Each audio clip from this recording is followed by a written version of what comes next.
सत श्री अकाल दोस्तों, welcome to Guru Nanak cares. आप सबका बहुत स्वागत है। पैल्पिटेशंस आज का टॉपिक, आज की चर्चा पैल्पिटेशंस के ऊपर सीधी बात करनी ज़रूरी थी। क्यों, मैं आपको बताता हूँ। द स्ट्रेट टॉक सीरीज में आप सबका बहुत स्वागत है दोस्तों, specially for those who are joining fresh, जो नए जुड़ रहे हैं गुरु नानक केयर्स के साथ, पहली बार वीडियो देख रहे हैं। मैं आपको बताऊं, द स्ट्रेट टॉक सीरीज एक बहुत ही हटके series we have started couple of months back, जिसमें हम ना सीधी बात करते हैं, डायरेक्ट दिक्कत की बात करते हैं, लक्षण क्या है, सिम्टम क्या है और उसके आधार पे कौन सी होम्योपैथिक दवा, क्या डोजेज, क्या potency. We directly talk about these things. हम उसके डिजीज के पीछे या दवा की डिटेल में डिस्कशन नहीं करते, सीधी बात करते हैं, क्योंकि homeopathy is directly based on symptoms. ठीक है ना, तो ज़्यादा डिटेल में उसका मेडिकल विस्तार में जानकारी ना लेते हुए we talk directly about the symptoms और उसकी होम्योपैथिक दवा। अच्छा, पैल्पिटेशंस क्यों, ये भी समझे दोस्तों। पैल्पिटेशंस नॉर्मली हम क्या कहते हैं कि दिल जोर से धड़क रहा है या दिल की धड़कन तेज हो गई, उसे हम पैल्पिटेशंस कहते हैं। जरूरी नहीं है। पैल्पिटेशंस की ना परिभाषा समझेंगे, पैल्पिटेशंस के अंदर क्या क्या सिम्टम्स जुड़े हुए हैं वो समझेंगे। अच्छा, एक बात और देखें, कई बार पेशेंट आता है ना क्लिनिक में, तो वो समझा नहीं पाता है बेसिकली कि क्या दिक्कत रह रही है। एक बहुत ही सिंपल सा वर्ड यूज करते हैं, एक ऐसा शब्द प्रयोग में लाते हैं जिससे वो कहता है कि घबराहट हो रही है। घबराहट एक इस तरह का शब्द है, वो कहता है बेचैनी हो रही है। अब ये बहुत ही ना वास्ट टर्म है, इसके अंदर बहुत सारे सिम्टम्स छिपे हुए हैं एंड होम्योपैथिक फिजिशियन के लिए ना उसके एग्जैक्ट सिम्टम्स, लक्षणों तक पहुंचना बहुत ही, it becomes very difficult. Simple घबराहट से हम उसका रूब्रिक फाइंड करके या सिम्टम्स उसका पिन पॉइंट करके दवा का चयन नहीं कर पाएंगे। तो we need to probe the patient, detail में पूछना पड़ता है, जानकारी और लेनी पड़ती है। और लेकिन इसके पीछे ना पैल्पिटेशंस भी छिपी हुई हैं। घबराहट means palpitations, most of the cases में ऐसा देखा गया है। लेकिन घबराहट किस चीज से हो रही है, किस तरह के लक्षण आ रहे हैं, क्यों आ रहे हैं, किस समय आ रहे हैं, उसका बैकग्राउंड थोड़ा समझना जरूरी होता है। तो वी कम टू नो कि हाँ वाकई में पैल्पिटेशंस है, कुछ और है। तो बेसिकली पैल्पिटेशंस हम किसे कहेंगे?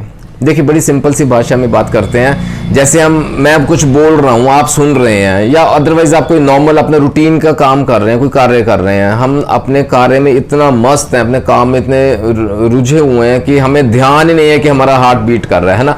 It goes unnoticed. क्यों? क्योंकि वो नॉर्मल बीट कर रहा है।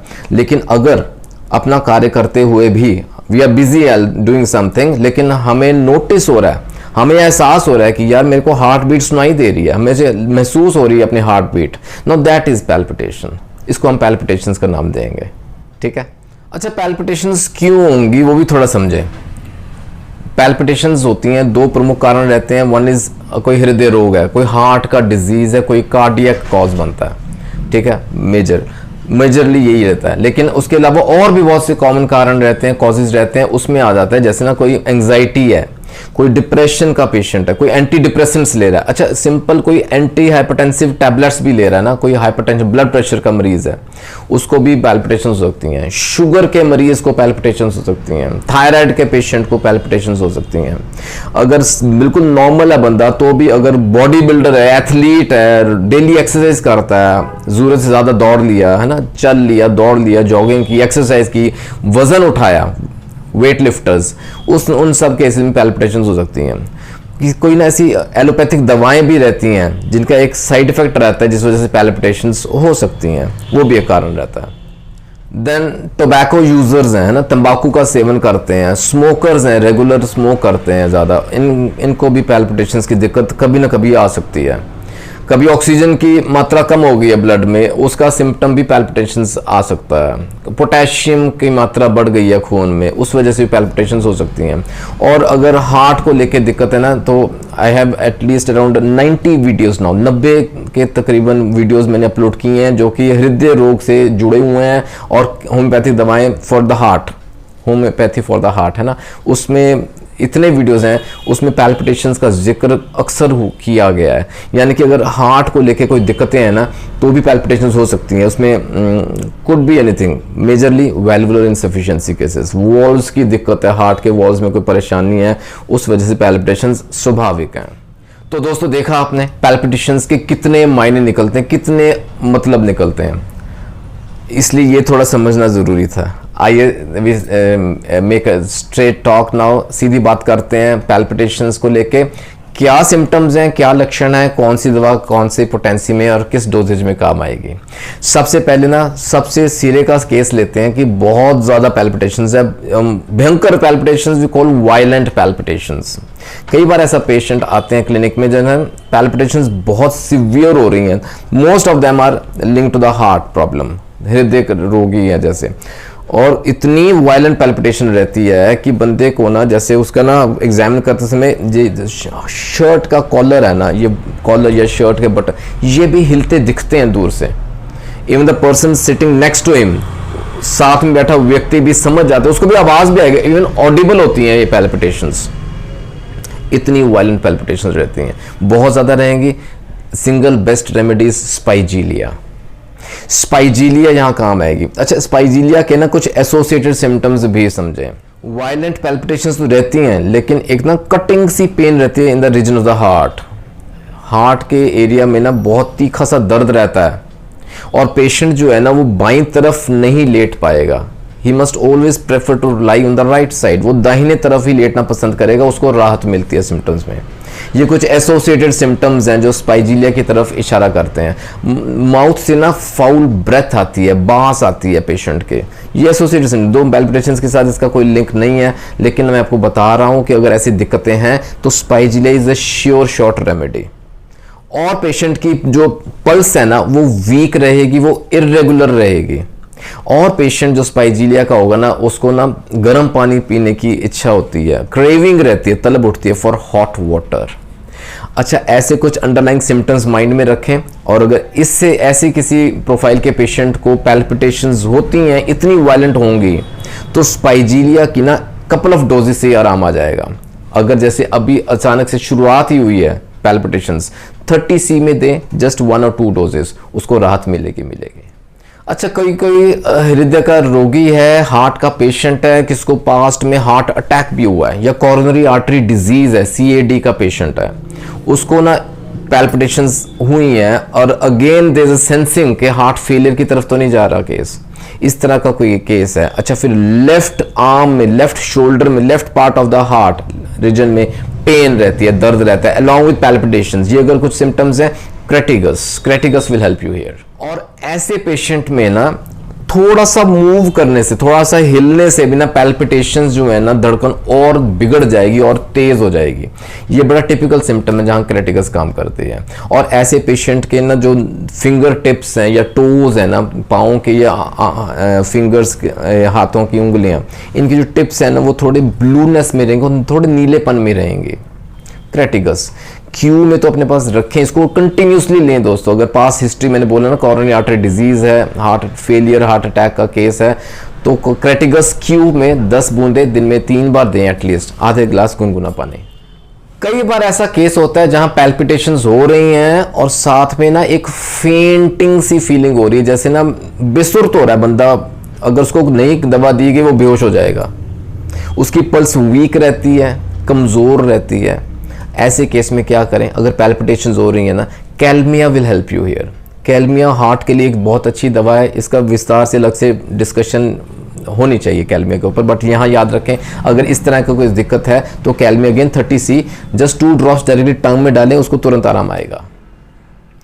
कई ऐसे मरीज रहते हैं जिनके ना, कई ऐसे केसेस रहते हैं, पेशेंट्स हैं जिनकी ना पैल्पिटेशंस होती है, वायलेंट पैल्पिटेशंस होती हैं, लेकिन साथ में जुड़े हुए 2 शब्द देखें, ये लक्षणों में इंक्लूडेड हैं, वो है इरिटेबिलिटी, चिड़चिड़ापन बढ़ जाता है, साथ में पैल्पिटेशंस हो रही हैं। फिर सेकंड इज रेस्टलेसनेस, बेआरामी है, रेस्टलेस हो गया बंदा, टिक के बैठ नहीं पा रहा, उसको मजबूरी है, उसके कंट्रोल में नहीं है और पैल्पिटेशंस होती जा रही हैं। ऐसे बंदे को ना अगर वो बैठेगा ना, सिटिंग पोजीशन है या आगे को बेंड करेगा, उसको राहत मिलती है, ही फील्स बेटर। लेकिन पीछे स्ट्रेट, इसको सीधा अगर स्ट्रेट लेटेगा ना, lying on the back, is very difficult. फिर असेंडिंग स्टेयर्स, सीढ़ियां चढ़ने से उसको और इट वर्सन्स, पैल्पिटेशन और बढ़ जाती है। ऐसे पेशेंट को याद रखें, वो मैजिकल, वो जो टिपिकल सिम्टम्स हैं, restlessness and irritability, arsenic album यहाँ काम करेगी। और ऐसे पेशेंट को ना चेस्ट में ना फ्लटरिंग सी होती है, छाती में फ्लटरिंग महसूस करता है और इवन कंपन महसूस करता है, पूरी बॉडी जैसे कांप रही है उसको, आर्सेनिक एल्बम 30 में दें, दिन में 2 से 3 बार। फिर मैंने शुरू में जैसे बताया आपको, कोई ऐसे ना एथलीट्स हैं या बॉडी बिल्डर्स हैं जो कि एक्सरसाइज बहुत ज़्यादा हैवी कर लेते हैं या ओवर एक्सर्ट कर लेते हैं, जिससे धड़कन तेज़ हो गई है, पैल्पिटेशंस के सिम्टम आ रहे हैं। ओवर एक्सर्ट किया है, वजन ज़्यादा उठा लिया है, उस वजह से पैल्पिटेशंस हो रही हैं। और ऐसे ना सिम्टम्स में ना ये भी होता है कि बार जो लेफ्ट आर्म जो है ना, बाजू वो सुन्न हो गई है, शोल्डर से लेके बाजू तक, इट गोज नम्ब, आर्निका। और द सिंगल बेस्ट मेडिसिन 200 दें फॉर इमीडिएट रिलीफ, 2 से 3 बार दे सकते हैं दिन में।